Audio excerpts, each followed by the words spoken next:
मोहम्मद उस्मान जामी की नज्म तुम्हारा शुक्रिया।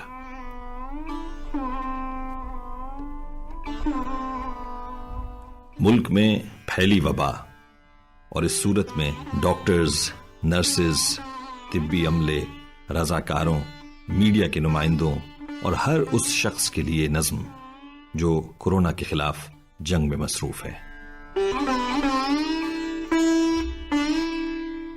ऐ जिंदगी के साथियों,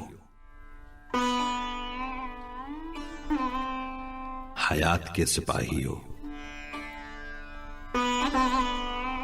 वबा से लड़ते दोस्तों, नजात के सिपाहियों।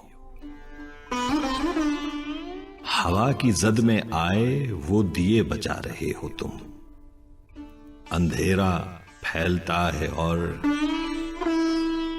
चराग ला रहे हो तुम। है बढ़ती आग हर तरफ जिसे बुझा रहे हो तुम। हथेली पर धरी है जान, डरे बिना रवां दवां।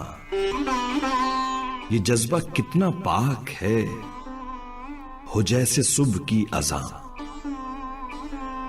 ये वलवले,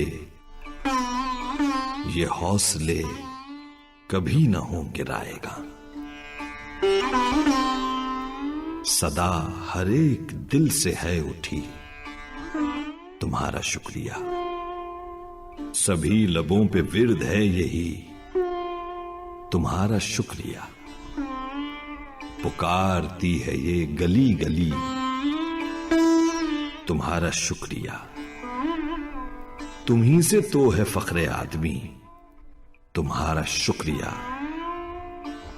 ये कह रही है आंख की नमी तुम्हारा शुक्रिया।